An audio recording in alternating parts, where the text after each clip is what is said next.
Watch the numbers. Watch the numbers go up. Why are you watch this? Watch the numbers go up. Yeah. Chaka!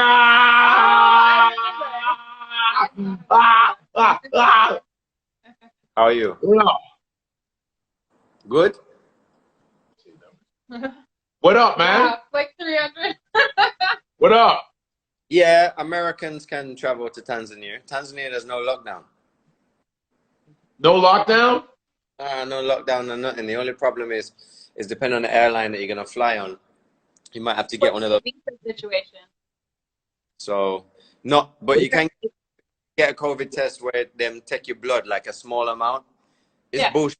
So bullshit. But get a visa for Tanzania right now online and then move out to Tanzania for a while, you know? So I can apply for the visa online. Yeah, with your passport. I'm out here. I have an American with me. Like, no problem. Word. No problem. Hakuna Matata. Hakuna Matata. Because, you know, of course the website would be complicated. Wow. Because we have embassies. Are the embassies closed in New York? I don't know. You can never go to the embassy. Oh, right? you just do it online. It's an e-visa. You don't need to go to no embassy. Oh, wow. Yeah. Okay. It's like, for a year, it's like, how much was your? $274. $274 for a year visa. Nothing. All right. So, y'all need to get, Tanzania. because I hear the sister speak before, I hear you speak before, and it's just like one of them things where to understand the psychology of it, you have to understand that if you keep a people who have been systemically and historically traumatized in a state of fear, so you continuously stimulate their amygdala, which is the reptilian brain that sits on top of the brain stem, then you are consistently keeping them in a fight or flight mode, which is a reactive mode. So you can't be proactive in a reactive mode. So black people always triggered because the neuroplasty and your neural network has been created through various experiences and circumstances. Now, the frontal lobe is increased in the brain because now the brain is becoming digitized. So the children now have a bigger frontal lobe than children 30 years ago, right? So the brain is switching over from an analog brain to a digital brain.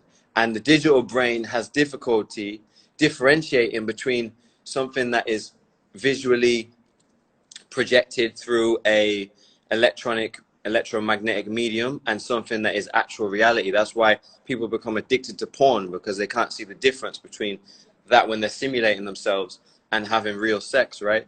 And so when you keep these people in a fight or flight response, what you have, and this is one of the things that psychologists found out actually quite recently, is that the brain has fight, flight, and then depression. So you will gather as much energy as possible to fight for your life, or you'll gather as much energy as possible to run for your life. But everybody knows, like, when you've been in a relationship, if you have a crazy argument, like crazy argument, then what happens after? You're both depressed, and then you have sex and make up, right? And then it's like, you know, make up sex. But really, the problem is that your body is dumping loads of adrenaline into your blood to get ready for a fight. Especially for men, it's really bad because our livers can't really take it. So you're dumping loads of adrenaline into your blood. That adrenaline then turns to cortisol. Cortisol actually, it dissolves muscle. So it breaks down your own muscle. So you have the fight, the flight, and then when you don't do anything with that adrenaline, it turns to cortisol, and then you get depression. So imagine we're on our phone scrolling, black person shot, black person dragged, black person attacked, and we're just getting all this adrenaline, and then we don't do nothing with it, and then our body doesn't know the difference, and so then we just have depression. And what happens when you have somebody in a depressed state? They can't create a nation, they can't put together we can't organize because we can't focus. Yeah, exactly. So we never settle, we never process. Right, exactly. So like all of the $1 million slaves, so the NBA, the NFL,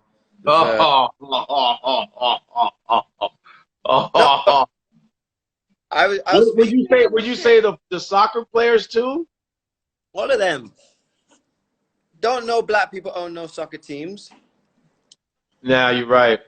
I was speaking to Colin Kaepernick about this. So when all of that thing happened and he got vetoed from the NFL, I went to New York to see him.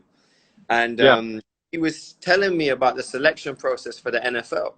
And he's saying the selection process for the NFL is like being at a slave auction. They're running up hell and Yeah. they're getting measured. There's white men like measuring their bodies and shit. Like, that's weird. So yeah. these people are $1 million slaves, don't know black people own no sports and own no teams. And so the least that they can do is boycott. And it's like, you know, everybody say, oh, you know, these people, you know, they're the real ones for boycotting. And Cap didn't want to be kicked out of the NFL.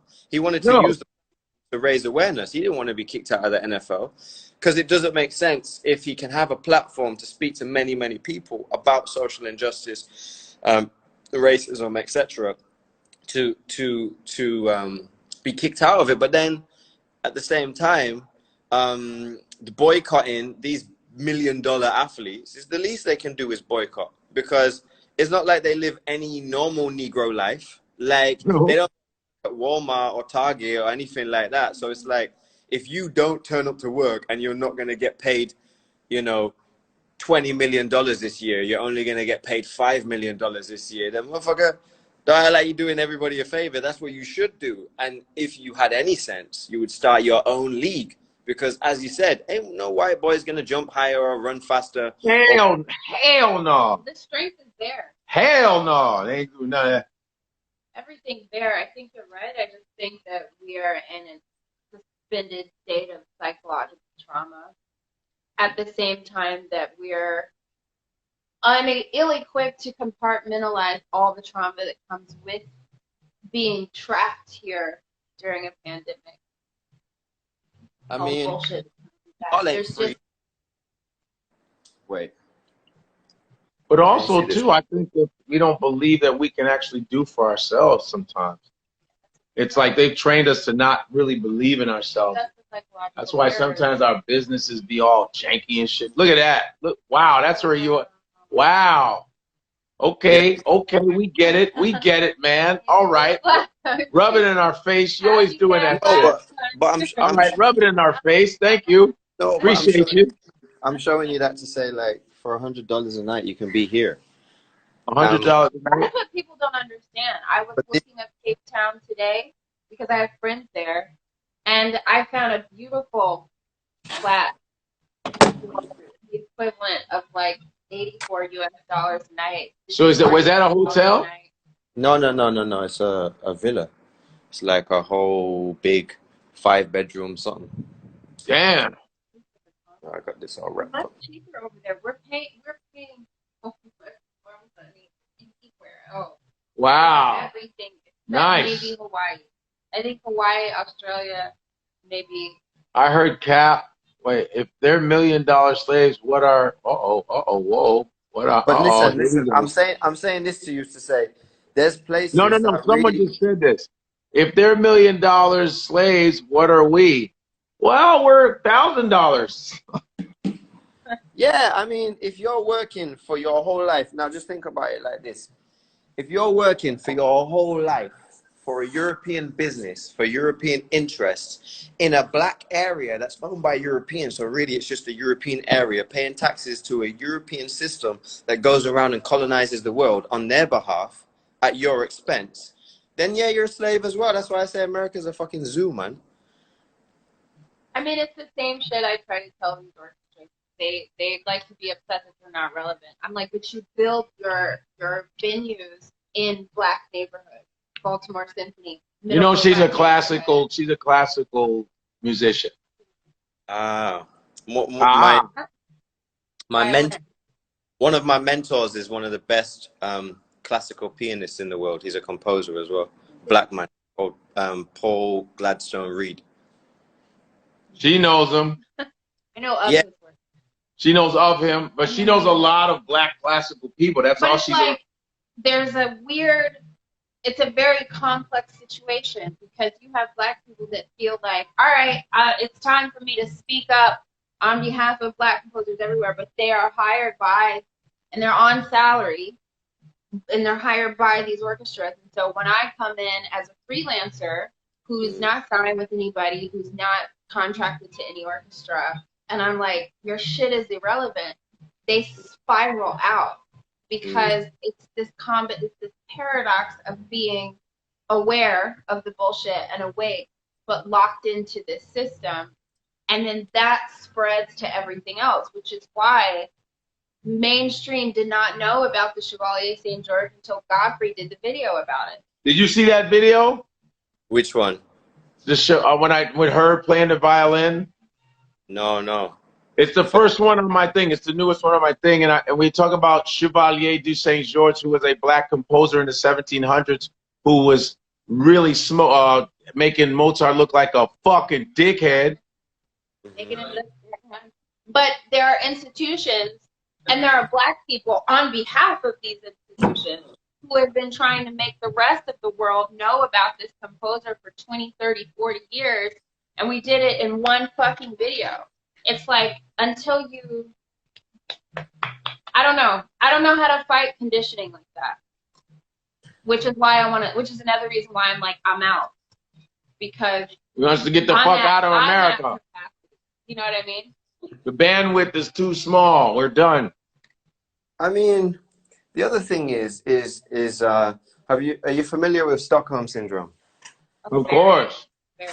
Well, I think, you know, the only way that you're able to break that deep conditioning is by creating circumstances, contexts, and conditionalities that make it so that what is normalized is Black economic success. What is normalized is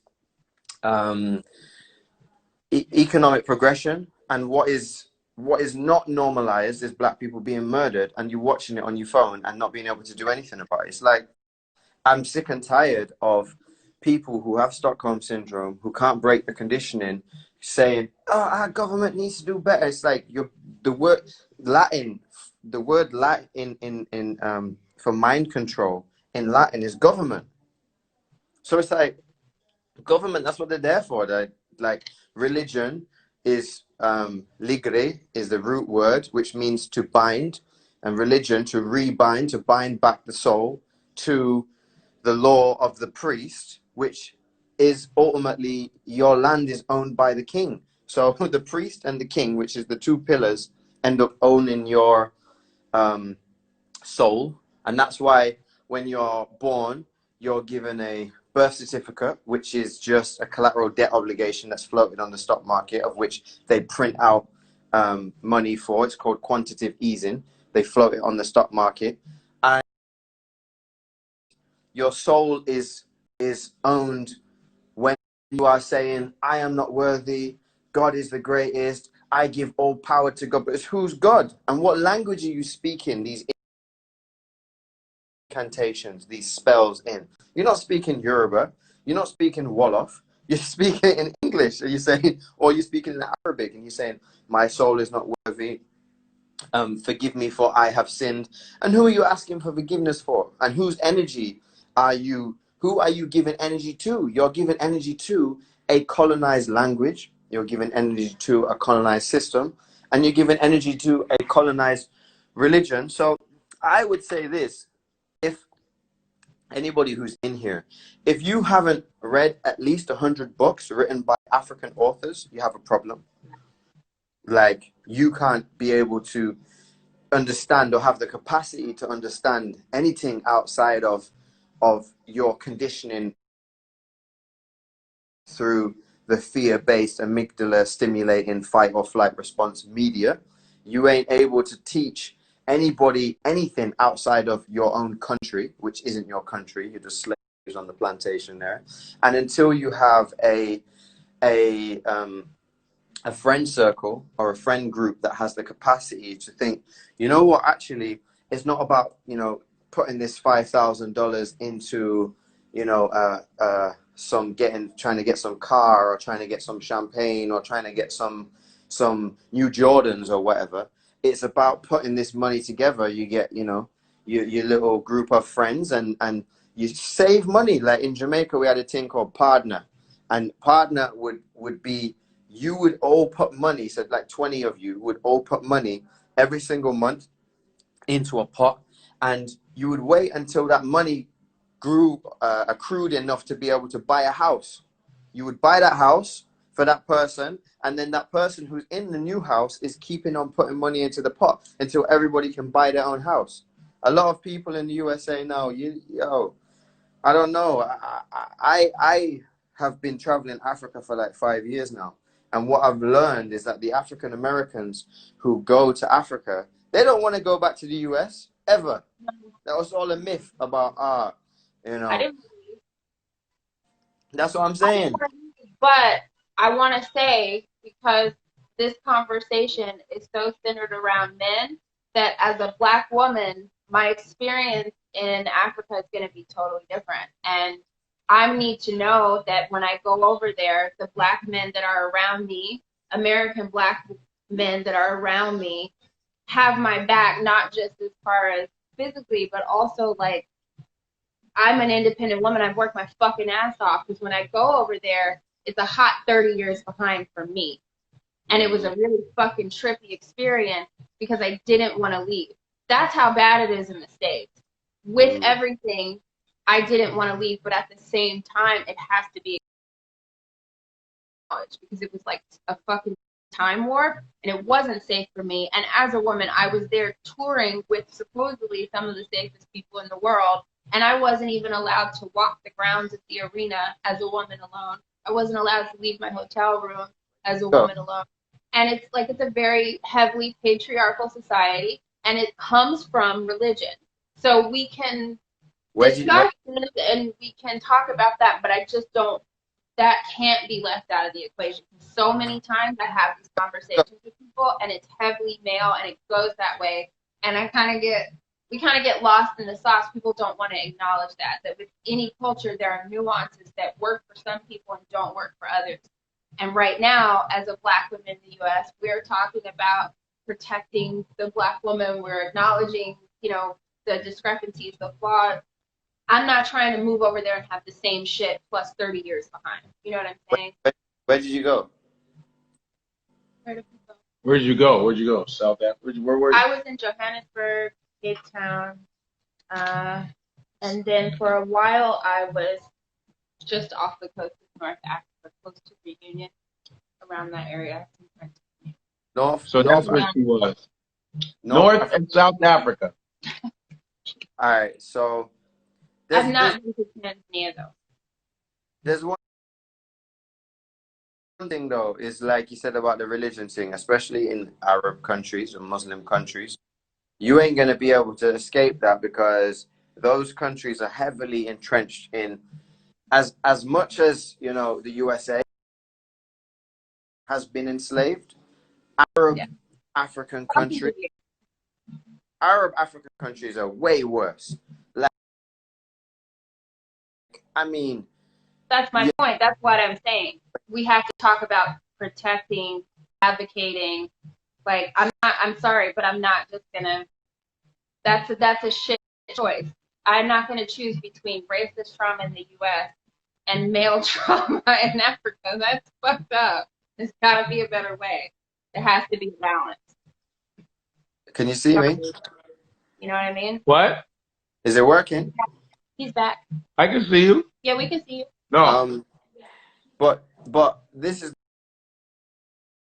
the thing, is like, personally, and is one thing that I've learned here, and I've learned in Somalia, and I've learned in a couple other countries, but especially Muslim African countries. It's not a place, like, I wouldn't want to go there if I was a woman, unless you have a man, because it's like you almost have to have a fucking handler to be able to go and do anything. But that's not the place that I'm really advocating for people to go. Like, you can come here to get away from possibly being shot in North America. right? But what you can't do is come here thinking that you're going to have Western rights here. But I'm not speaking as that because I travel alone. I did Istanbul at Ramadan alone. I did Ankara alone. I traveled from Istanbul to Ankara and back alone. I did Dubai alone. That's my point. Because I went and I was able to come back. And when I went, you observed, no, you respect the culture, you're a traveler. I understood what I had to do to travel safely and not actually disrespect the culture. I think that's a big issue with Westerners. We're weak and we travel other places and don't find the conveniences and then want to change it. So that's not where I'm coming from. I'm coming as a seasoned, informed traveler. If I'm moving, it's one thing to travel and respect the culture. No, I'm not saying that. I'm not saying that to you as in your Western experiences, privileges. I'm saying that it's bullshit that women are still being subjugated all over the world. But if you come to African countries, like culture is supposed to cultivate you. It's supposed to grow you. So if you have a culture or a tradition where women are being subjugated, then I think that is something that needs to be thrown in the bin. But but you're not going to be able to do that overnight. You can't do that in many of the countries that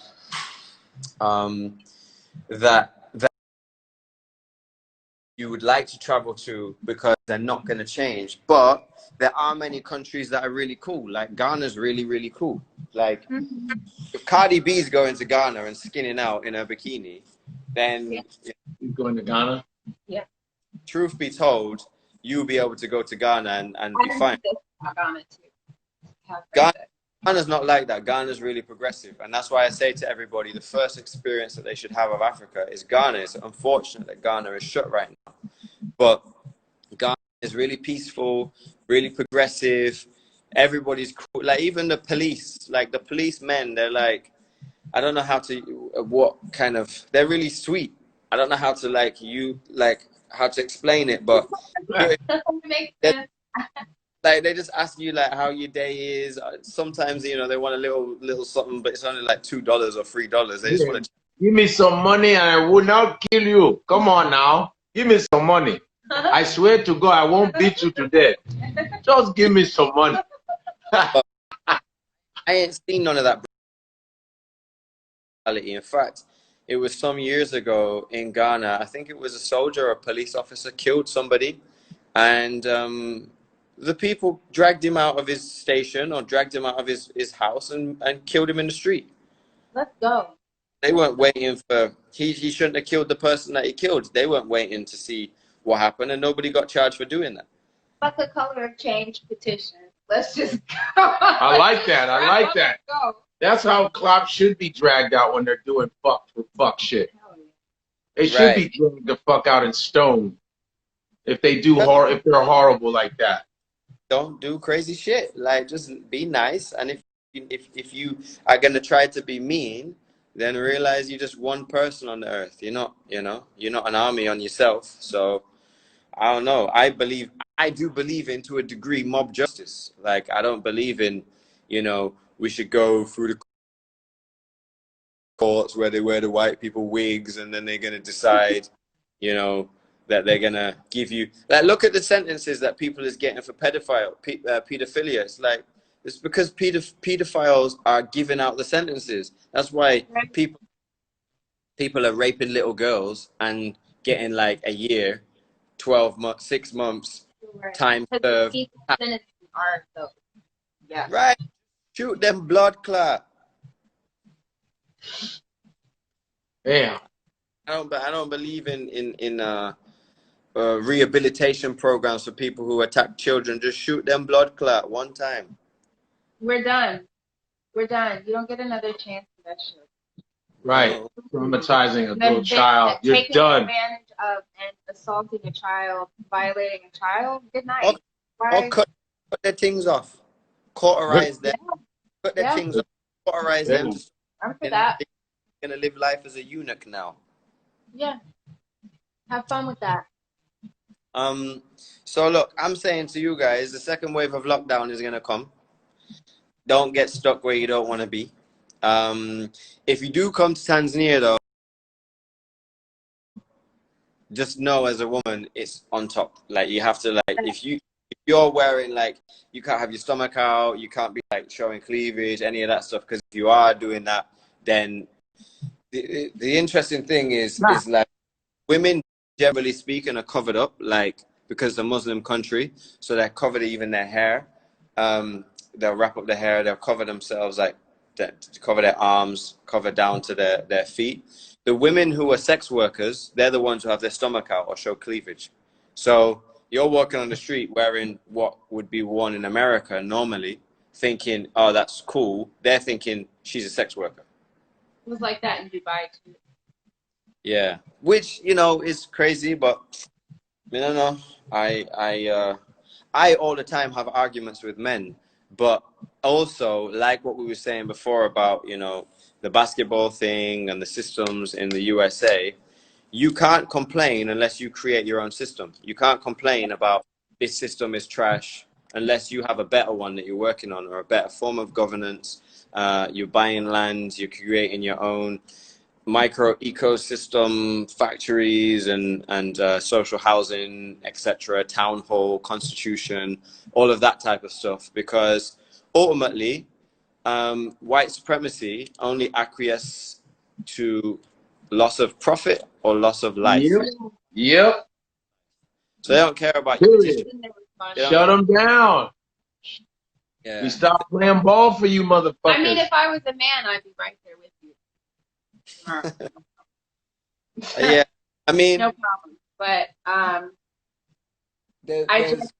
cannot describe. I don't know how to describe it to someone who's not a woman. What it's like to be in these heavily patriarchal countries, and it's not. I'm not even trying to change shit. I can't breathe there. So what the fuck? Go from one trauma to another. It's like I have to pick and choose, and also I'm a freelancer. I'm not signed to anybody. I don't have no family money. I've been on my own since I was 19. Like any move, I don't even have credit cards. So any move I make has to be super fucking calculated, and I will be fucking damned if I'm. So, oh no, he's gone. What? He is gone. Shaka, come back. Chakabars. Whopping, what a bomba clot. What a Wi-Fi, no good. Man, shut a bomba ras clot. I don't take them. They're hearing us, the government Babylon. And they smack them. It is. That's what it is. They hear everything. They really do. I believe it. I believe it.